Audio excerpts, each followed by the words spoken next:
Have you ever felt like something big is about to happen but no one is talking about it?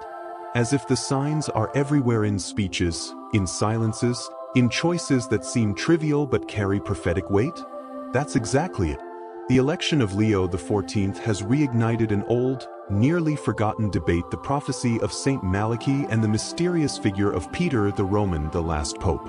What's most curious? The new pontiff didn't come from traditional Europe or a conservative stronghold. He came from the United States, the new center of global power.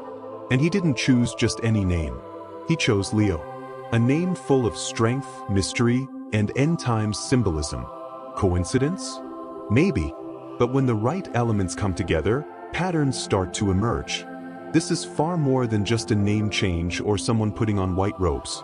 We're talking about potential signs of the end times, messages hidden in public gestures, and a church possibly entering its final great spiritual transition. Yes, it's intense. But this isn't just conspiracy theory, it's eschatology rooted in facts, documents, and real decisions. In this video, we're going to break down, point by point, the elements surrounding Leo XIV, from the meaning of his name to the role of the U.S. as a new spiritual empire. We'll dive into the profile of Robert Francis Prevost, reflect on the Church's silence, and look at the signs many are choosing to ignore, all under the light of St. Malachy's prophecy and the looming question: are we living in the time of the last pope?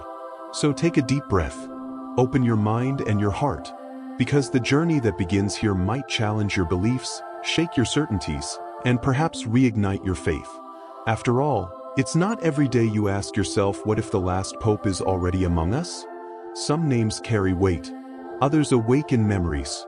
When the new pope took the title Leo XIV, it immediately brought back the ancient prophecy of Saint Malachy, the one that allegedly outlines a sequence of 112 popes, ending with someone called Peter the Roman. This final figure would lead the church during a time of great tribulation.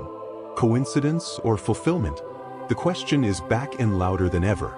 What was once limited to theologians and rare books is now the subject of conversations among believers and thinkers alike. Just choosing the name Leo already raised eyebrows, but tying it to the prophecy's numbering has sounded a dormant alarm. Many now ask, have we reached the end of the line? Or are we misreading history? What fuels the curiosity isn't just the name, it's the context. A pope from the United States, during a time of polarization, silent wars, and a global loss of spiritual identity, feels like something straight out of a prophetic script. And like all great prophecies, it doesn't explain itself, it whispers. Only the attentive will hear. If you're new to this world, it's worth going to the source. The prophecy of Saint Malachy was recorded in the 11th century and contains a list of mottos associated with each pope, some startlingly accurate, others more symbolic. The last entry? A shepherd among ruins, a leader in the midst of tribulation, someone who will feed the flock through many sufferings. You don't have to believe it right away. But do this: look it up and read it yourself with investigative eyes. Ask how many of those mottos matched reality? And more importantly, why is this prophecy resurfacing now, of all times? In the Bible, the lion carries a fascinating duality. On one hand, it represents Jesus, the Lion of Judah, strong, victorious, and worthy to open the sealed book. On the other hand, the Apostle Peter warns us, your adversary, the devil, prowls around like a roaring lion, seeking whom he may devour. So the lion can symbolize either redemption or destruction. That contrast is no accident. Leo is a name full of spiritual archetypes. It hadn't been used by a pope in over 120 years.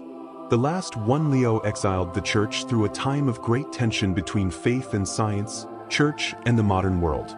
Now, in the 21st century, the name returns amid a new crisis: humanity's loss of spiritual direction.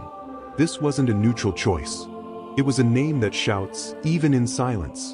In an era where the Pope could have chosen a safe name, John, Benedict, or even Francis, I went with something weighty, historically loaded, and symbolically resonant.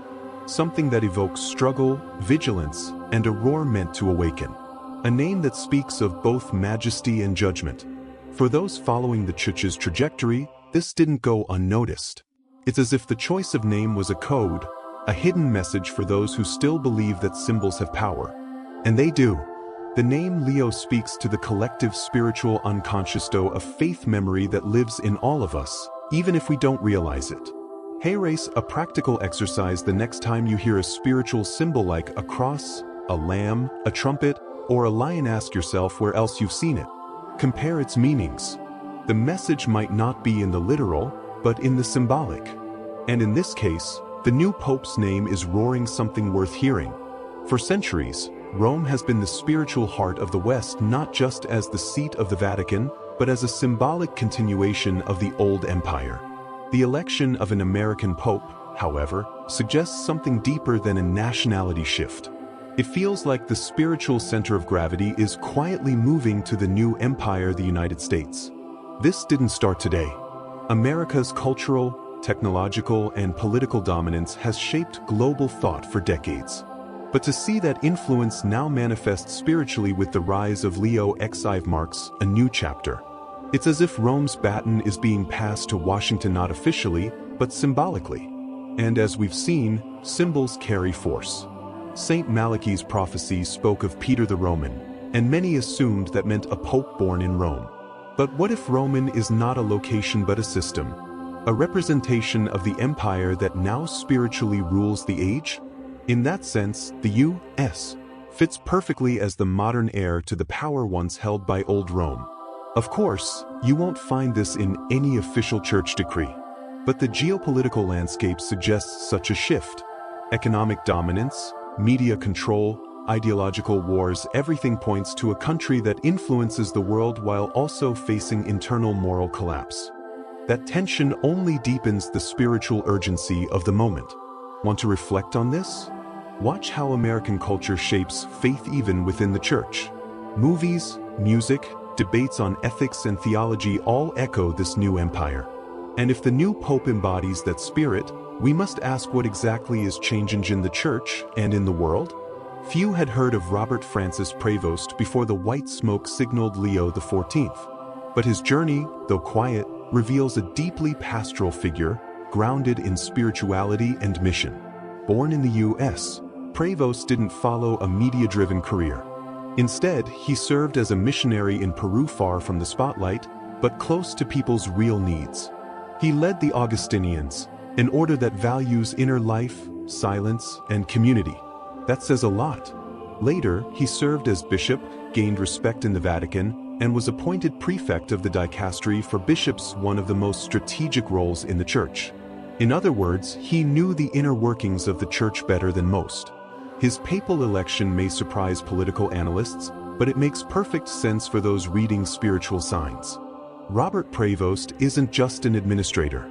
He's a return to roots, a kind of leadership that mirrors Peter, an ordinary man, full of faith, ready to guide the flock through storms. It's no wonder many see him as bearing the spirit of Peter, even without the name. The comparison may sound bold, but look closely. Peter was a fisherman, just a regular man who spoke simply but received profound revelations. Prevost carries that same quiet strength. And in a time when the church is pulled between tradition and modernity, a figure like him might be exactly what we need: someone who unites authority and humility. Want to understand him better?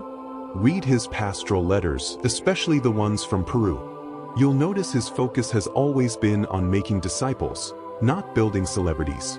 And in a world thirsty for authentic spirituality, that might be the clearest sign that something deeper is unfolding, even if still unseen. One of the biggest questions about St. Malachy's prophecy is this: should we read it literally or symbolically? Does the last pope need to be Peter? Or just represent the spirit of Peter, one who leads with courage during trial? Leo XIV may not bear the name, but he clearly carries that shepherding spirit, especially when we consider his history and posture. He emerges during a time when the church is strained by internal crises, scandals, polarization, and loss of influence.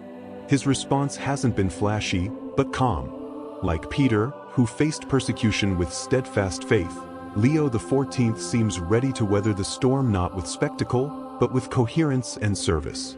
There's a quiet beauty in the idea that the last pope need not be an apocalyptic icon, but a faithful shepherd in the chaos.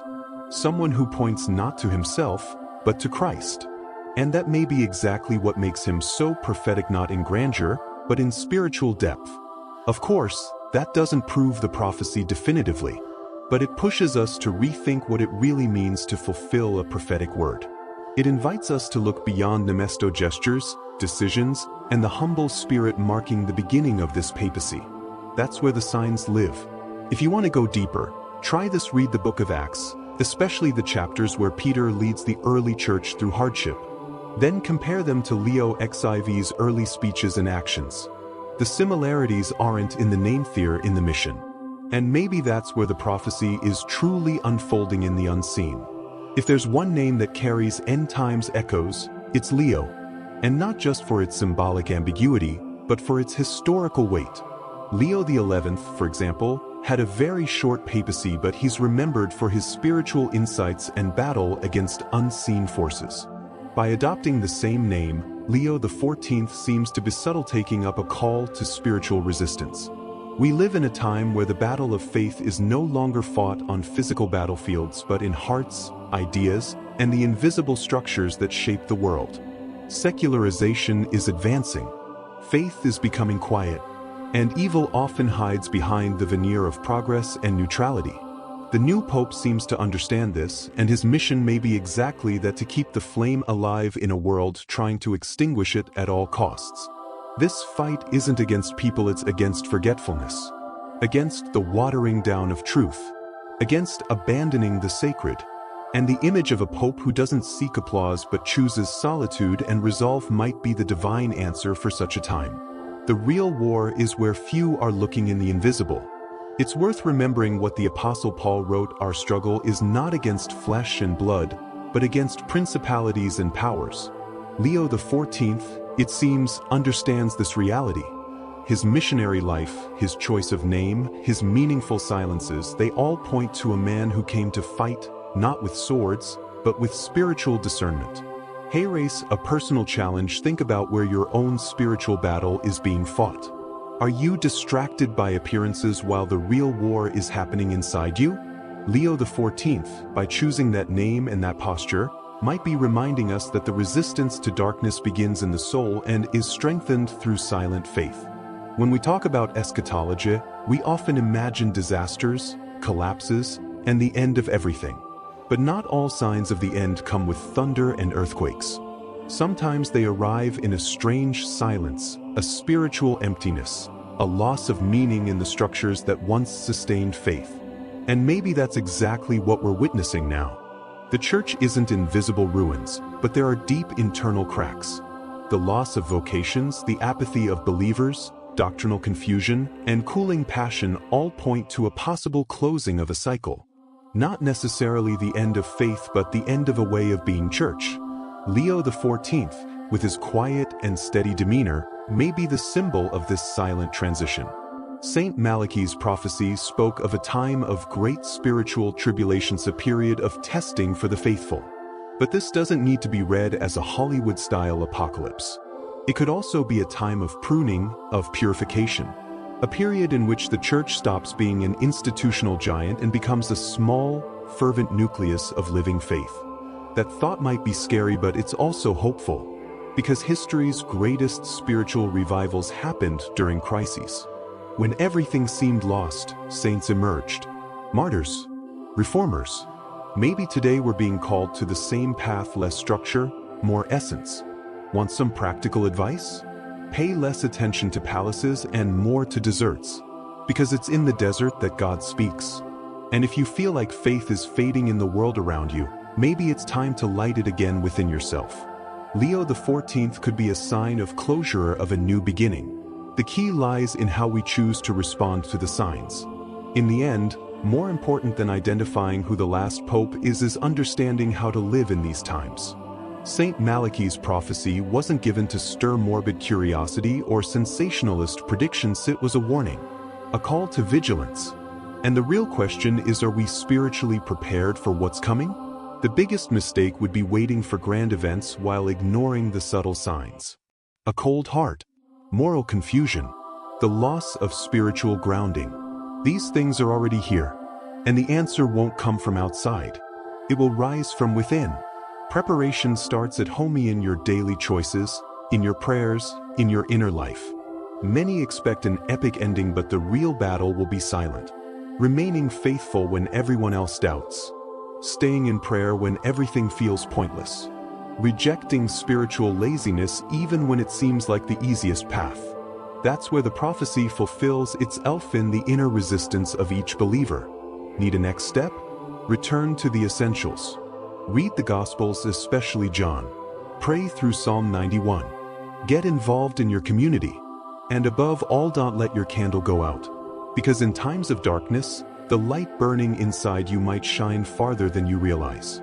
And if it's true that we're living through the time of the last pope, then let it also be true that we are among the last watchful believers. The ones who don't just watch history unfold but face it with living faith, open eyes, and steadfast hearts. Because in the end, the most important question isn't whether the last pope has arrived but whether we're ready to stand. If you've made it this far, you already know this video isn't just about Pope Leo XIV. It's about you, your faith, your role in a time that's growing darker, more confusing, and more silent. And now that all the signs have been laid out, the big question is, what are you going to do about it? Will you keep waiting for easy answers, or will you seek intimacy with God for yourself? Will you get lost in theological arguments or fall to your knees in secret prayer? Because deep down, the last pope may already be among us, but what really matters is whether your heart is still a dwelling place for the Spirit. That's the true preparation. We may never know for sure if St. Malachy's prophecy is being fulfilled right now. But one thing is clear: the signs are here. And you've been called to see them not with fear, but with faith, with courage, with discernment. Because it's not enough to recognize the darkness, you have to choose to be the light. So raise my invitation to you: stay strong, rekindle your faith, speak honestly with God, and above all, don't walk alone. This channel exists to remind you that you're not alone and that there's still truth to be revealed, grace to be experienced, and purpose to be lived. If this message stirred something in you, subscribe to the channel, hit the notification bell, and share this video with someone who also needs to hear these truths. Because the journey is just beginning, and those who have eyes to see already know what's happening.